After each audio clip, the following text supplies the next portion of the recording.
Today, we are exploring a part of the law of the sea that quietly shapes global strategy, the continental shelf.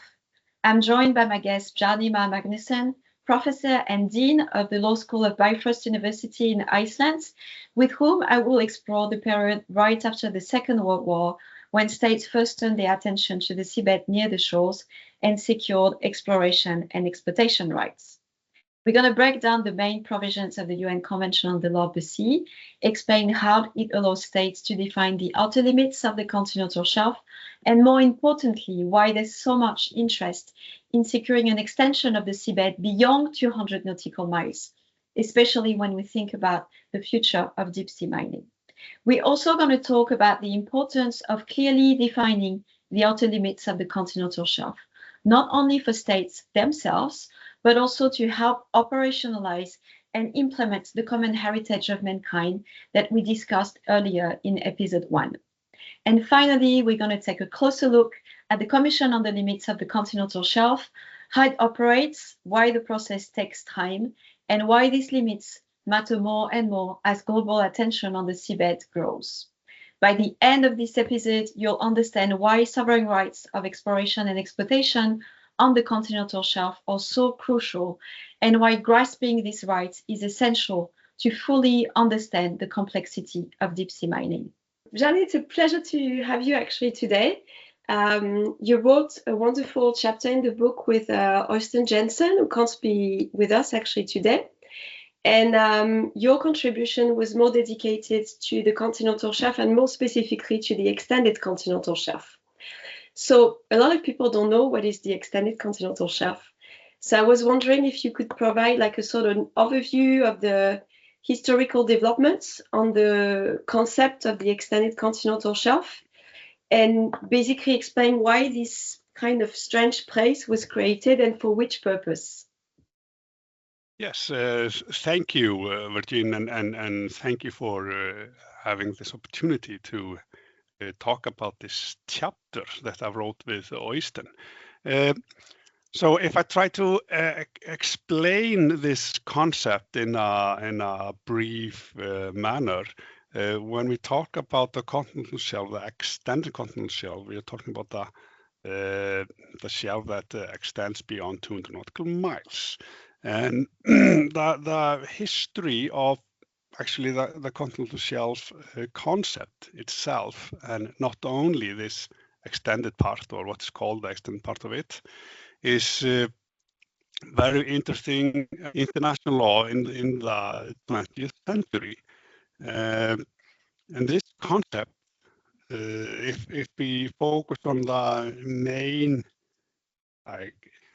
historical points in its history, it starts with a declaration of in 1945 of the U.S. president, the President Truman, and it's called the Truman Proclamation, which stated, if I try to state it generally, that the U.S. had jurisdiction on the seabed further than previously was the norm in international law. And this inspired similar claims from other coastal states. The next, we can say, point in history, is the 1958 Geneva Convention on the Continental Shelf that attempted to codify these the continental shelf, both the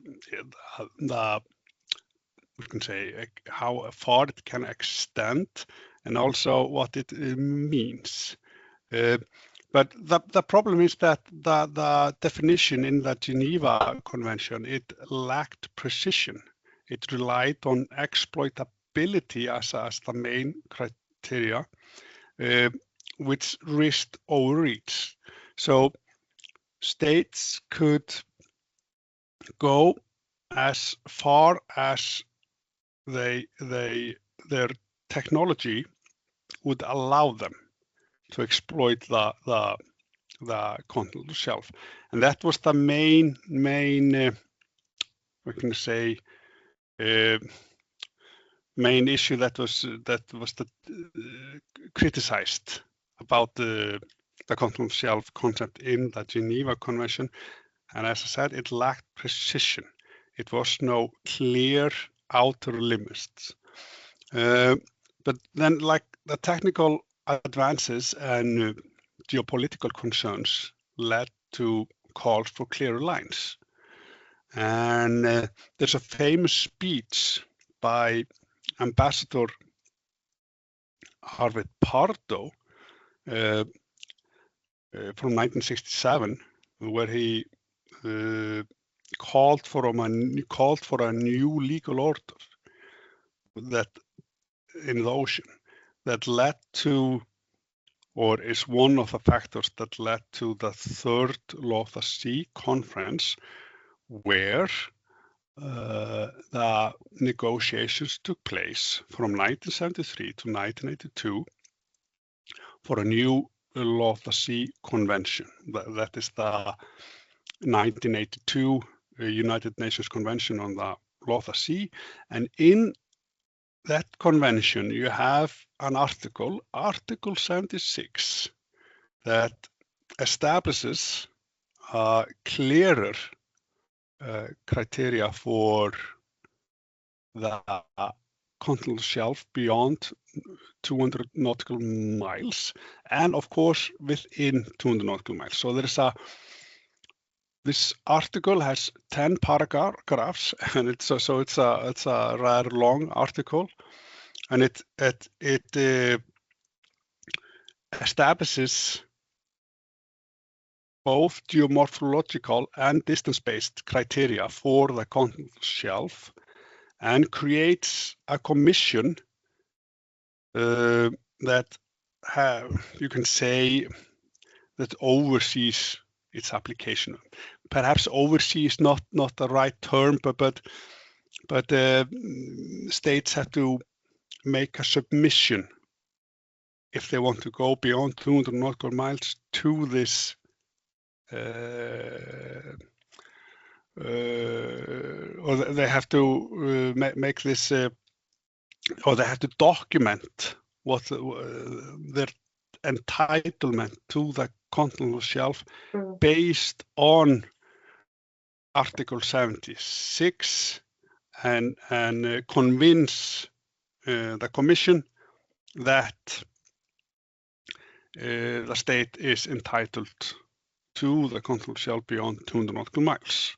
Maybe, Bjarni, you could explain us why in law we've been actually willing to create a distinction between the continental shelf below 200 and the one that we call it extended. Why there's a distinction, and why states wanted to extend their continental shelf? What is the purpose? Because you mentioned in the Geneva Convention that there was the exploitability criteria.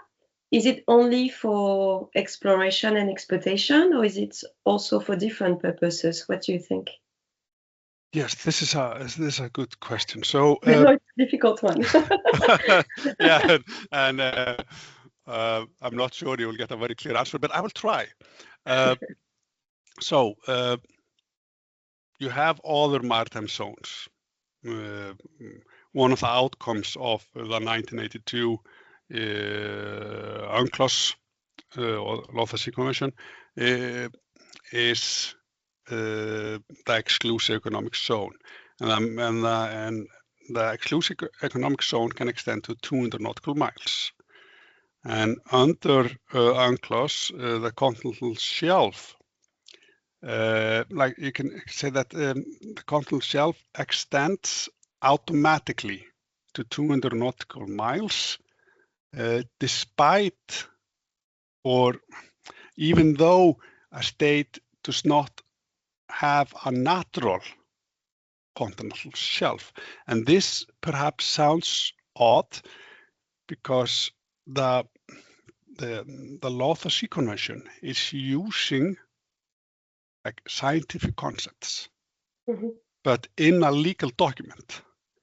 So there are concepts in the convention that looks very strange how they are applied to natural scientists. Was it that, a way to actually, because the 200 nautical mile distance criteria for the continental shelf and the EEZ, as you say, it's automatic. So you don't need to have like a real continental shelf. You just use the distance. And so any state can have their continental shelf, even if it's very flat or, you know, very deep, it doesn't matter. Yes. Was it a way to grant the exploration and exploitation rights to everyone? So it's a way to promote equality, you know, in the benefits of exploration and exploitation of the resources of the continental shelf? Well, the thing is that this is, of course, the Law of the Sea Convention is what is called this package deal. So there are many things in the convention that are the outcome of a very prolonged negotiations. So everyone gets something. But then you have this special, well, you have these states that have this, we can say, natural circumstances in the seabed that where you can extend the continental shelf beyond 200 miles. And if I move to the question about like what is the motivation behind having a continental shelf beyond 200 nautical miles, it's often pointed to this prospect of exploring and exploiting natural resources, and you can say that perhaps that's the principal motivation for making submissions, but other motives also exists. It can just be like a political issue of securing sovereign rights, clarifying national jurisdiction, and just ensuring the legal certainty of maritime claims. And submissions to the Commission can also be strategic or defensive, just as preempting overlapping claims or demonstrating sovereign capability even without immediate plans to exploit resources. Because the outer limits of the continental shelf are, according to Article 76 of UNCLOS, supposed to be final and binding. So this is supposed to be final and binding just forever. So perhaps after 100 years, science will have found ways to exploit resources that we just couldn't imagine today. So this is a long, like you have to view this as not very long from this perspective of long-term interests. We're talking about decades, 100 years, 200 years. This is not what you should not think about this like the next 3 months or something like that. So this is this is a long-term issue. I think it's a wonderful answer, and maybe explains why there was such an interest of states to actually send their submissions to the Commission, because at the beginning the Commission was not planned to have so much work. It came as a surprise, and now there's been like a tsunami of extension submission, and there's years and years of work to do. And I think it's a wonderful way to demonstrate the strategic interest of states, because not all of them have the capabilities and capacity to explore and exploit. But I think, as you said, it's a very strategic way to secure this space that could be actually subject to their national jurisdiction. So it's very important, and there's so many extension submissions that it's interesting to see the strategic interest actually behind all of these states and why there's so many disputes also around them, because a lot of these submissions have been contested. So there are a lot of disputes that states have to solve to be able to have their definition. Maybe you can explain this.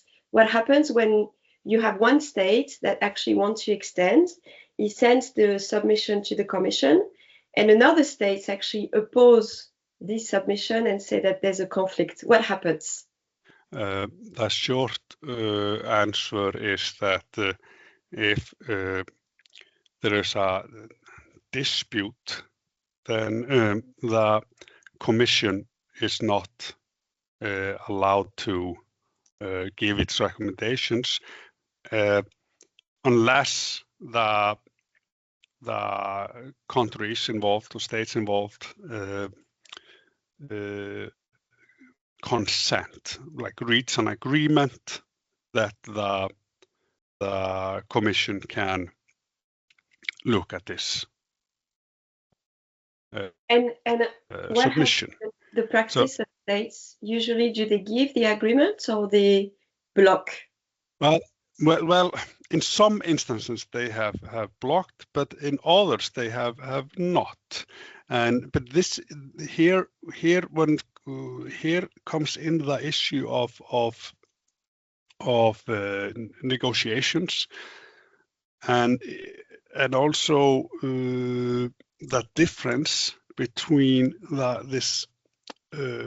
what we can call the CLCS procedure that leads to the definition or we can call it definition of the outer limits of the continental shelf of a state, and then maritime boundary delimitation between overlapping claims of neighboring states. So, and this complicates the things and makes it perhaps so fascinating that you have two procedures, or we can call them procedures, the classic maritime boundary delimitation, and then this CLCS procedure about establishing the outer limits of the continental shelf. And UNCLOS is not very clear on how these two procedures are connected. And that has caused speculations and has been an issue before international courts and tribunals. But actually states have been doing, I would say, in general, quite well when it comes to handling these disputes. And of course, there has some states have blocked the submissions of other states, but then it's often just, or maybe I should not say just, but because of maritime boundary delimitation issues. Indeed. Maybe you could explain what is the main difference between what is a definition and what is a delimitation, so people can better. Yeah. I actually my PhD thesis was about this, the difference. So I spent 3 years on thinking about the difference between these procedures. So if I choose to call it like the delineation of the continental shelf beyond 202 miles, and then the delimitation of the, and of course these terms are not very good because they are so similar. Delineation and delimitation. So delineation, if I try to explain it in a very simple manner, it refers to a unilateral process by which a coastal state establishes the seaward extent of its continental shelf based on Article 76 and CLCS recommendations. And perhaps I should mention one thing that is fascinating about the continental shelf beyond 200 nautical miles, because when it comes to other maritime zones like exclusive economic zone, the territorial sea, the contiguous zone, states establish these maritime zones unilaterally. Mhm. But here we have the input of a commission, the CLCS. And that is one of the differences between the continental shelf beyond 200 nautical miles and other maritime zones. Anyhow, so so we have the delineation. It's, we can say, unilateral, because in the end it's always the state that has to define the outer limits. And then if we talk about delimitation, delimitation of maritime boundaries, that's the bilateral and sometimes multilateral process of drawing boundaries between overlapping maritime zones of adjacent or opposite states. So if we have, I'm just going to have a simple, if you have, think about Sweden and Finland, there is an overlap and between maritime zones in the Baltic Sea, and they have to find some kind of a maritime boundary, which they have done. So that is just an example. But of course, it's can be quite different when it's states that are not as close to each other. For instance, one of the most complicated maritime boundary delimitation negotiations that has to take place is between Iceland, Faroe Islands, Ireland, and the UK concerning the Hatton Rockall area. Usually, it's you can have, or so-called Hatton Rockall area. It's much larger than Hatton Rockall, just a rock. But usually there are only two parties when it comes to maritime boundary delimitations. But in the example that I mentioned, you have four parties. So that will be, and that is more messy. So you can say that maritime boundary delimitation, it's about drawing just a line in the sea, and that can be very political. Usually it's viewed as a more technical issue, but if politics, nationalism shows up, it can be more difficult. And when it comes to maritime boundary delimitations, there can be all sorts of reasons for how the line is drawn, although it's usually based on legal considerations, the outcome of very well established practice before international courts and tribunals. So if I compare it if I try to compare these procedures in as simple manners as possible, I would say that the CLCS procedure is more scientific than the maritime boundary delimitations. Of course, maritime boundary delimitations in many cases need some scientific input, but they are much more political. And so the commission is only involved in the delineation and not in the boundary definition. And in the boundary, it's either states who negotiate, and if they can't manage to negotiate, then they can go to a court and a tribunal. But hasn't been the case, I know the answer already, but I want to ask the question, has there been the case where states have re-questioned the recommendation of the CLCS, the scientific basis, or hasn't been any boundary issues where the work of the CLCS has been questioned?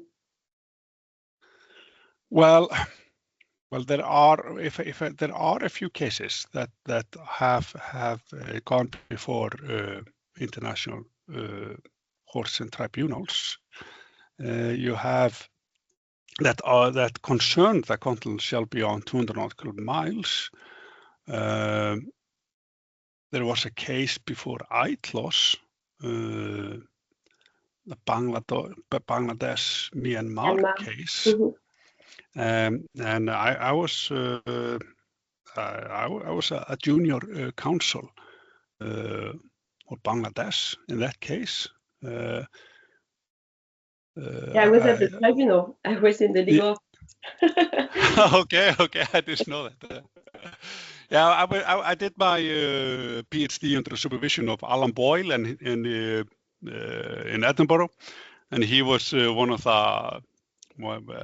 the main counsels for Bangladesh. So I was working as his assistant. So that was a good experience, writing your PhD thesis and working for Bangladesh at the same time on the issues that I was writing about.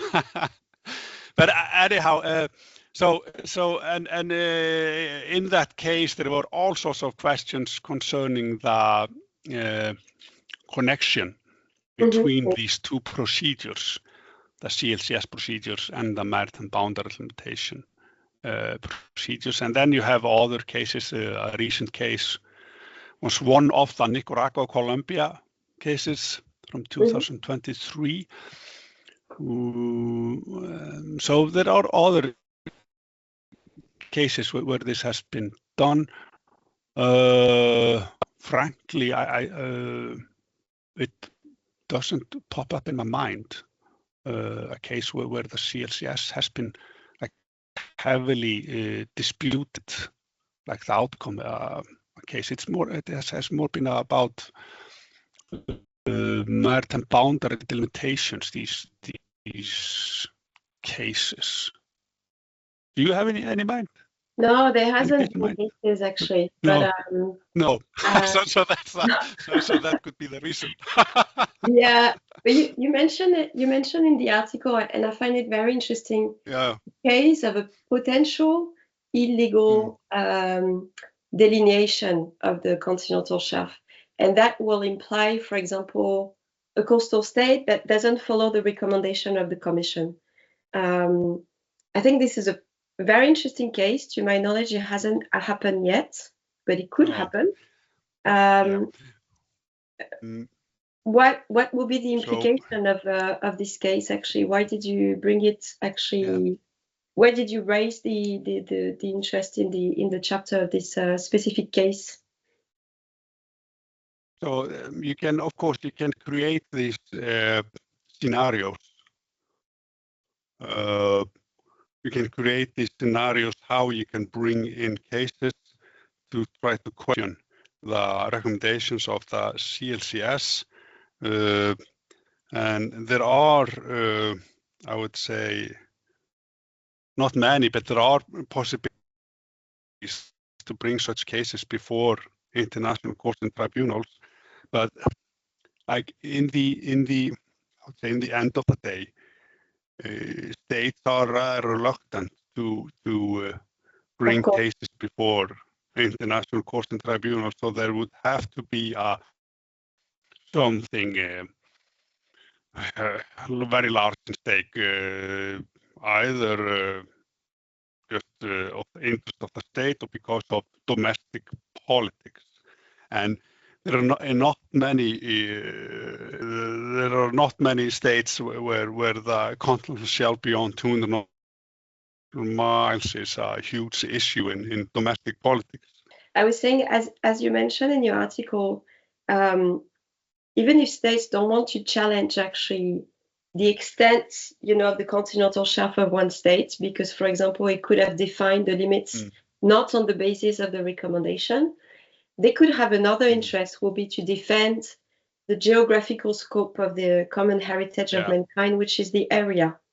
So, and I find it very interesting because when, as you mentioned, when we delineate the outer limit of the continental shelf, it sets the limits of national jurisdiction, but it sets also the inner limits of what we call the area, which is the geographical space of the seabed, which is common heritage of mankind. And the International Seabed Authority is not involved in any delineation, no delimitation, actually, can't be involved in a delimitation if there should be a delimitation one day. So how can we defend the geographical scope of the area for the interest of all states and humankind? And I think it's a very interesting topic because we see, the civil society getting more and more passionate about this seabed. And we actually realize that we can't actually define the inner limits of this seabed, which is problematic for many different reasons, for the protection of the marine environment, for activities which could take place. And so we need to have these limits to actually understand who's under the responsibility of the coastal states and what is under the responsibility of the International Seabed Authority. So maybe you can explain us a bit more. Yes. Thank you for the question, and this is something that I think is quite interesting because the continental shelf beyond 200 nautical miles is often framed as an issue only for the relevant coastal state, and it's perhaps it's neighboring states if there is a maritime boundary delimitation issue. It's not often viewed as setting the limit for the international seabed area that is beyond national jurisdiction. So defining the outer continental shelf or the continental shelf beyond 200 miles, it also defines the inner boundary or limit of the area that is the seabed beyond national jurisdiction. If states fail to establish outer limits, the boundary of the area remains uncertain. So the problem is that the CLCS cannot enforce any outer limits, and the International Seabed Authority has a minimal role when it comes to defining the outer or inner limits, should we call, of the area. So there has been some suggestions how other actors can come in and, what can I say, defend the area for as-if claims, or if a state defines the Continental Shelf in contrast with the recommendations of the CLCS in an extensive manner. And Judge Rudiger Wolfram, he argued that states may invoke international responsibility to defend the area's scope, even if not directly injured. And that is and that will be done under the International Law Commission's draft articles on state responsibility. And there is a provision or article 48, that allows third states to invoke responsibility for violations of what's called erga omnes or erga omnes partes obligations that are universal obligations or treaty-based obligations. So protecting the area, which is the common heritage of mankind, could justify collective legal action. Of course, such claims may be rare due to political sensitivity. This is a legal possibility, and And so this would be a possibility for a state to act in a broader interest of humanity. But of course, this is a possibility. Many things are possible, but states really have to have the interests to do this. And frankly speaking, I don't see that any state would act in this manner, although it is, I believe it is a possibility. But this path is there. And this is an argument that could be also used before going to a court, just to negotiate with the states, to put pressure on the states, so that people don't imagine that we come and sue everyone just because there's a legal argument, because the reality is quite different. Usually, a lot of disputes are not solved by courts; they are solved by diplomacy and negotiations. So this type of argument could be actually used in negotiations to actually say, look, it could be really embarrassing for a state to be, sued in that context with the interest of humanity also. But then I would say the problem is that most states have been behaving when it comes to the continental shelf.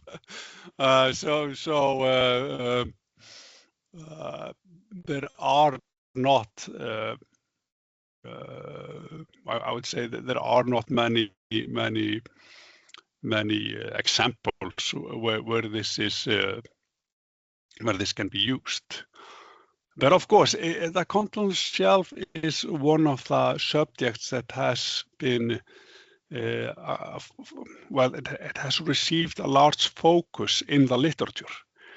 So there are of course all sorts of theories and aspects of it that has been written about that will perhaps never become reality, but of course it's out there, and there are many possibilities, and of course that's a good thing. So states can really dig into the literature and find some guidance. Yes, indeed. What are your views with regards to the balance between the number of cases that are brought to courts with regards to the continental shelf delimitation and the number of cases of dispute that are actually solved before the courts? Yeah, well, if you there are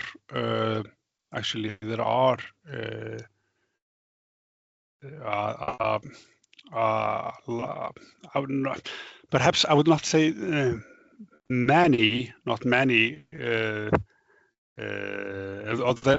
or perhaps it's all right to say many. There are at least a few maritime boundary agreements that are about or involve the continental shelf beyond 200 miles. And actually, one of the things that I did for 15 years ago was to map all the agreements that existed concerning the delimitation of continental shelf or maritime boundary agreements that extended beyond 200 nautical miles. And at that time, they were over 12, if I remember correctly. Mm-hmm. And they have, there are more now. But just as with other maritime boundaries, most are solved through negotiations instead of before international courts and tribunals. And of course, one of the reasons is that when you go before an international court and tribunal, you lose control over all of the circumstances. You can, in negotiations, there's much more flexibility. But but a good thing about going before international court tribunal, you can blame the court for the outcome. If you negotiate a bad agreement, it's your fault or unpopular. Maybe it's just the only possibility. But at least if you go before a court tribunal, you can blame the court for a bad decision. Another argument for going before a court tribunal. No, and it's true because a lot of boundary cases we saw coming at UNCLOS were actually old disputes, and it was really the last resort to actually come to the tribunal to actually try to have try to solve the dispute actually. But it's not it's not something you do as soon as you have a dispute actually with another state. The first thing is really the negotiation, and then usually what happens is that you have change of governments, and so the new government try to deal with the dispute in a different way, and then it's like a sort of valse of governments, and years are passing, and yeah, it takes a long time. Yeah, and it's also when you look at it in a very academic way, you always it's a state against another state, but in the end it's persons. It's often lawyers. Some of them have been meeting for decades, and they know each other very well. So often that is the key, that you just trust the people that you are dealing with, or don't trust them. So yeah, so it can be very, very also personal how these disputes are solved. And how do you see, I think it will be my final question, how do you see the development of state submission for the extended continental shelf? The list is very long. Some people are saying around 30 years of queue to have your submission being examined. Yeah. Do you see any new issues coming up with, for example, the relationship between science and the law at the Commission, because it's very complex there? Well, the main problem or practical problem for just the whole legal regime of the continental shelf is the funding of the Commission on the limits of the continental shelf. It does not receive enough funds to do this. I would say properly. Of course, the people there are doing its best, but this process will take decades if the funding situation doesn't change. Yeah. And perhaps that is what states want. It's interesting to put into balance the lack of funding, and as you mentioned, the very strategic interest in extending the continental shelf. Because when you think about it, the extension, to build your extension submission, you need to raise millions. It's a lot of money invested. It costs a lot of money. And you have all of this money being spent on securing, a submission, and there's not enough funding for people to actually review, all the work and working conditions that are actually, acceptable and good also with regards to the strategic interest of the states, because states prepare the submission. I think a lot of them would love to have a recommendation before 40 years. So there's a bit of a dichotomy. Yeah, it's odd. This is odd indeed. Well, thank you very much, Bjarni. It was absolutely lovely to discuss with you. See you finally online as well. I hope we'll have the opportunity to meet in person one day. Thank you so much. Have a nice day. Thank you. Bye-bye. Thank you. Yeah, bye-bye.